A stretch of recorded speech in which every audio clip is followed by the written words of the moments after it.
Well, it's a new decade, the 2020s. Doesn't that just seem weird to say? I mean, in a good way. It's quite humbling actually, because I want to start a new project here where I just take a little bit of a step back and just appreciate all those things from my childhood. Now that I'm rocketing towards my 30s, I'm feeling awfully nostalgic to a lot of stuff. So, today I want to talk to you a little bit about this thing, the Nintendo Gamecube, and my god was this thing something when it came out. Sure, it was never the most popular video game console if you go by the sales numbers, but enough people I knew owned a GameCube along with one of the other consoles around at the time. I can't help but think that the main reason that this thing came third in the console wars was because it didn't have a DVD player inside. Have you ever tried putting one of these things inside a GameCube? Which is quite sad because, in my opinion, this is a contender for the best video game console ever made, as far as Nintendo goes that is. It's tied for first place with the Super Nintendo in my opinion. Yeah, the 64 was amazing in the best possible way it could be, and believe me, it's a great console, but I just feel that what the Nintendo 64 did, the GameCube just did better in my opinion. There are some franchises that got games on the Nintendo 64 that didn't come out for the GameCube, like Castlevania. Like really, why couldn't there be a solid Castlevania on the GameCube? I'm still annoyed by that because Castlevania is one of my all-time favorite video game series, and it's not on my favorite console? Come on, man. The GameCube was first announced in any kind of way back in 1999 as Project Dolphin. Dolphin as a name later being used for the name of the setting in Super Mario Sunshine, and is also the name of the GameCube emulator. Can you imagine if this thing actually came out and was actually called the Nintendo Dolphin? It has quite a nice ring to it. I would have been down. But alas, in 2000 the system was officially unveiled as the Nintendo Gamecube, and hit the store shelves in Japan in September 2001. I got my Nintendo Gamecube on my 8th birthday in 2002, nearly a whole year after its initial release in Japan, mainly because it didn't come out in Europe till a whole lot later anyway. But that would never fly these days. These days everything's always got to be released on the same day, or at the very least within the span of a few weeks. But back then, the internet just wasn't capable of the kind of advanced networking that we have today, so I doubt as many people cared at the time. Games came on these small little discs, which really helped set the GameCube apart from the other consoles around at the time. It's like Nintendo just did not want to get on board with making regular sized discs. They couldn't quite get that Super Nintendo CD add-on to come to fruition. The Nintendo 64 controversially used cartridges, making it the very last home console to use cartridges, and while the PlayStation 2 was going to drop utilizing DVDs, Nintendo still wanted to be that special snowflake that wanted to be different and went for mini 8cm discs made by Panasonic. You know how I know that they're 8cm without having to measure them? It's in the Pikmin manual. That's right. You know, back when the manuals were more than just instructions and weren't just a warranty. But seriously, have you ever seen these things anywhere else other than the Nintendo GameCube? I can't sit here and say that these things didn't have a drawback, because of course they did. The smaller discs meant smaller games, and while Sony's PlayStation 2 games can hold upwards of 5GB, the GameCube games can only hold about 1.5GB. Really? Is that it? Damn, this video alone probably wouldn't even fit on one of these things. Sometimes developers who wanted larger games on Nintendo used 2 discs, so you'd have to swap them out during gameplay. But still, the games came in these DVD style boxes which came in black, sometimes grey, sometimes blue, and then there are some games which just like to take the piss and are just bright yellow. The manuals are great. Some of these are kept from when I was a kid. Sometimes I lost the manual, like on the Sonic Adventure 2. Yeah, that manual is gone forever. You know, Nintendo really had perfected the art of the manual even way back in the NES days. You know, just flicking through these, there's so much colour, the pictures, the explanations, it's easy to use, quick to the point, the way it should be. Opening up a game and seeing one of these just chock full of information was always great. You ever opened a game these days? The GameCube, despite being behind the PlayStation 2 and Xbox in the early 2000s, still had over 650 games released, and the library just reeked of the time period it was released in. Honestly, there were like 5 Shrek titles on this thing, and believe me, when I have them all, you all better be ready for when that video drops. I have nearly all the desirable games in my collection, I'm up to about 60, and because this console I got when I was 8 years old, and by that point I was truly beginning to understand the culture around me, I would say that this console had the most impact on my life, and so I've decided that I want to go for a full set of GameCube titles, a complete GameCube collection, in PAL format that is. Speaking of that, I've noticed that Europe definitely got the short end of the stick when it comes to the box art in this era. Just look at some of the spines on these cases. A number of them are just white with black text, which is really uncreative. The American designs are way better. Look at Twilight Princess for example. The European box is okay, but there is no denying that the American ones are way better. Look at this one. The cover is red, so why isn't the spine red? Again, America got it right. Like, why was it like this? It makes no sense. And it wasn't just Nintendo, the PlayStation 2 also had this problem but got it way worse, where pretty much every spine was white with black text. Like, fuck this man, why is it so hard to put just a little bit of effort into the spine? It helps identify a game when it's on your shelf and creates a little bit of character and colour. I also have some of the Japanese games too, and these things are really cool. They come in these neat little boxes with a sleeve which acts as the cover. I actually really like these, and they're about the same size although a little bit smaller than the Nintendo Switch games of today. Okay, now a discussion about the Nintendo Gamecube really isn't complete if we don't talk about the controller, and let's be honest here, this is one of the best controllers that has ever been made, and in my opinion is the best controller that has ever been made. Now, it has very minor drawbacks, but to me it's still the best controller for 3D games. Microsoft with their Xbox controllers did come pretty close, but this just about wins, I think. The Super Nintendo controller, and when I say this I mean like for what the console does, and with its roundness, it probably still takes the cake for the best controller period in my opinion. But it's like Nintendo knew they f***ed up with the N64 controller and they just wanted to do a full redesign here, and I wouldn't want it any other way. This just feels right. It's the perfect size, the thumbsticks are easy to use and hold on to, the shoulder buttons feel great, and the face buttons are laid out perfectly. I understand that on some older games, maybe if you're playing on Virtual Console or whatever, that the positioning of the B and Y buttons can be a bit of a pain, but for the GameCube library, this is perfect. So you put a fucking game in the console, and closing that lid, man, dude, do you ever just stop and listen to appreciate the sound of the GameCube lid closing? Ah yes, that's it. Then you hit that power button and you're greeted to the greatest startup screen in video game history. What's the Xbox One got? Exactly. This is iconic. Did anyone else have that one friend who would just not get a memory card? Yeah, I knew some kid who always lost all of his save files and would have to start everything over again for when he rebooted his games. Like, I remember he had Mario Kart Double Dash, and he always had to keep unlocking the new cars each time he played. He just did not want to get a memory card, like, what the fuck?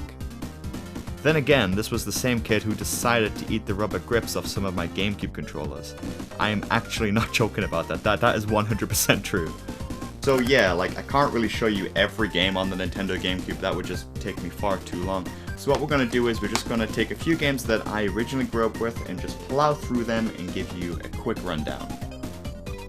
Super Smash Bros. Melee. This game is the pinnacle of GameCube fun, and oh for fuck's sake. Yeah, Smash was the first game I ever played on the console, and after firing up the game I went straight in and played the training mode. Yeah, I'm not kidding. My dad was there with me. He literally turned to me and said, "Son, you gotta start with the training mode." So I'm just like, alright, whatever. So I'm sat there on Canaria as Pikachu staring at Bowser doing basically nothing over there. Isn't this fun? I have so many memories on Smash that I can't even begin to describe them. Smash Melee is simply just a game that you experience. Pikmin was the other game that I got on the morning of my 8th birthday way back in 2002. And I didn't really like this one too much when I first got it. I didn't fully understand the whole real-time strategy concept at this point, as prior to the GameCube I had owned a Sega Mega Drive and platformers were my favourite types of games growing up. However, Pikmin is a game that I grew very fond of very quickly. As time went on I began to appreciate it more and more, and then I just sat down one day and completed it. I hold Pikmin close to my heart, and today is one of my all-time favourite games ever. It's in my top 10 for sure. It's a very colourful game with a great soundtrack and unique controls, and the best part about Pikmin is that sweet lore about human extinction, man. I could just sit down any day and play me some Pikmin, and that apparently I can beat the game in less than 90 minutes, so there's that too. Sonic Adventure 2 Battle was the third game that I got, and I love the Sonics from the 16-bit era. Sonic 3 and Knuckles is one of my favourite games of all time, so you can imagine my reaction when I went from this to this. Wow, what a jump. I knew a kid back then who actually owned a Dreamcast, and believe it or not, that was something that I asked my parents for my birthday, but ultimately went with Nintendo. Anyway, I saw Sonic Adventure being played on the Dreamcast and was just blown away. Sonic in 3D? You're crazy. As for Sonic Adventure 2's GameCube port, being that this is the first Sonic game on Nintendo, I still love the game, although it may be more for nostalgic reasons.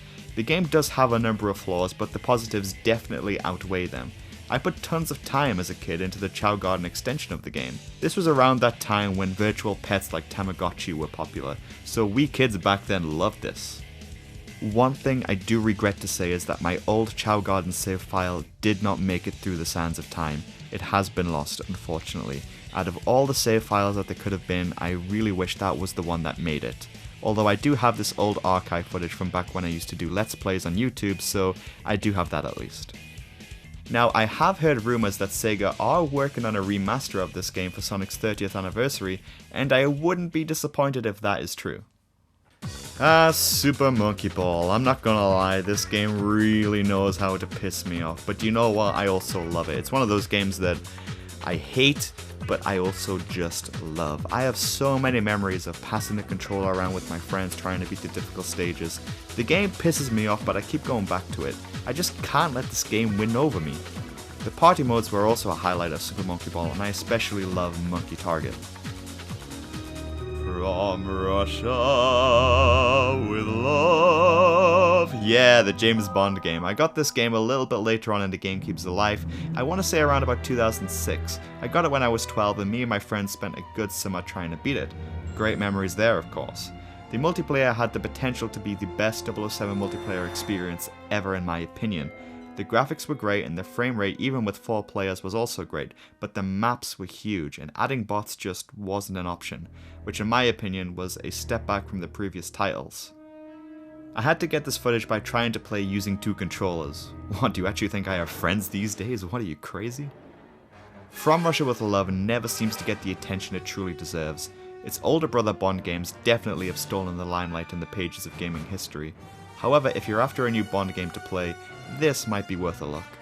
Super Mario Sunshine, the big Mario title on the Cube. I got this Christmas '02 and I remember playing it on Christmas Day in the evening after all the festivities and just falling in love with the game.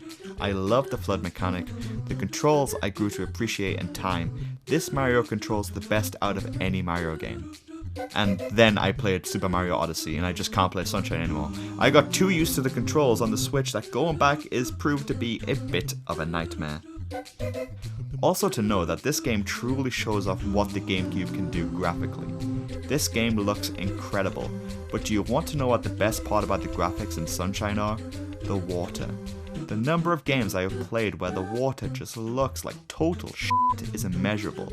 How Nintendo got the water to look pretty much perfect with the technology that they had at the time and have it to still hold up in 2020 is nothing short of amazing. Alright, the last one I want to mention here, The Legend of Zelda: The Wind Waker. Oh my, was I wrong about this game as a kid. Alright, let me just explain something to you real quick. I never had a Nintendo 64 system of my own. My cousins did, so I was still able to play this thing on a weekly basis. You know, games like GoldenEye, Donkey Kong 64, and of course Ocarina of Time, which I really loved. And me being an 8-year-old kid expecting something like Ocarina of Time, I took one look at them graphics over there and I was just like, I'm not having any of that, you can get that out of my Zelda game, thank you very much. I did get the limited edition version which came with Ocarina of Time, so I still played a ton of that. But you want to know what the really sad thing is here? Even though I had the Wind Waker pretty much ever since it came out, I never properly played it until I was 19. A full 10 years after its release on the Wii U re-release. How could I miss out on this pure masterpiece, because that's what it is, a masterpiece. The graphics are amazing. I wasn't able to truly appreciate this as a kid because I was expecting an art direction similar to the N64 titles, and wasn't ready for the cartoony nature of it, and I overlooked its beauty. The overworld, the dungeons, the characters which you develop a true connection towards, and the music, my god, that soundtrack is awesome. How could I not appreciate this game as a kid? My aspy mind would have loved all the colours and life it had in it. Not to mention you can also do this. Oh, I became invisible. Okay, I made the stone disappear. Hey, look at that, you can also walk on walls. Uh-oh, that can't be good. Holy sh**. So those are just some of the games that I had, but what about peripherals? I mean, no game console is complete without its peripherals, am I right? Yeah, Nintendo were always looking to find new and interesting ways of playing games. Just look at the Power Glove and all those other weird devices for the NES. I think at some point Nintendo just sat down with their creative team and just said, that'll do. And thus the Donkey Kong bongos were born. I did have these somewhere, but they seem to have been lost in the process of moving house. There was that wireless controller, which I've never actually seen, but I have heard that it was a bit hit or miss, so I don't know about that one. However, the one peripheral that you need to have as a GameCube owner is the Game Boy player. This thing does exactly what you think it does. It plays all Game Boy games, and all of a sudden the library of compatible games for this little cube just quintupled. Not only do you have access to hundreds of great Nintendo GameCube games, but also now have access to the thousands of Game Boy titles, and we're talking regular Game Boy, Game Boy Color, and the Game Boy Advance, which of course was really taken off around this time. This was an obvious play by Nintendo. The GBA was huge, and maybe I'll do a video on that at some point. This is, I must say, the closest I will ever get to a Castlevania game on the Cube. Some people might have complaints about using the GameCube controller for Game Boy games. Well, that's why you have a bit of a choice. That's why you can get yourself one of these, a controller without the thumbstick, so it feels like a Super Nintendo controller. A neat thing to also have is the freeloader. This thing lets you play import games on your GameCube. I have some Japanese games, boom, I can play them on here no problem. If I want to play American games, no problem, the freeloader's got me covered. There is that Air Dead and Eddie game which was never released over here, only released in the US, that I really want to play at some point. The freeloader will help me do just that, without importing an NTSC console. Which I guess for me is a bit redundant because I did modify my Wii to do that anyway, but whatever. When the Wii did drop, that is when the GameCube neglect started, because there was no point of having a GameCube anymore. There was no point of having a Game Boy player because the Nintendo DS was out. And the Wii itself was backwards compatible with the GameCube games and was a brand new system, so I was looking forward to the newer titles. Not to mention at the time I was also getting into Xbox, and it was only a matter of time then until I discovered Call of Duty. I never truly appreciated the time I spent with the GameCube until way later on. In my teenage years I discovered internet content creators and video series like the Angry Video Game Nerd, and thought about how cool it was that they were able to go back to their past, seeing all the changes in time that had occurred, and revisiting old media from their childhood. I wanted a piece of that. I couldn't see that with what I had at the time, and now that time has gone on a bit more and I'm now nearly 26, I think it's now my time. In the way I saw content creators feel nostalgic for the 80s and 90s 10 years ago for the old Nintendo consoles, is now how I feel about the Nintendo GameCube. And you know what? I get it now. You see that lovable little cube over there? It had a lot of stuff going for it. I mean, it didn't win the console wars at the time because, let's be honest here, it's kind of hard to compete with a console that's more common than sand, but it was still a good console. But I just wanted to take you back to my childhood and just kind of like talk about what it was like. So I hope you enjoyed my little retrospective here of the Nintendo GameCube. I'm going to be exploring more aspects of media from the 2000s, so if that's what you like, then I hope you come along for the ride. And I will see you for the next one. Thanks, guys.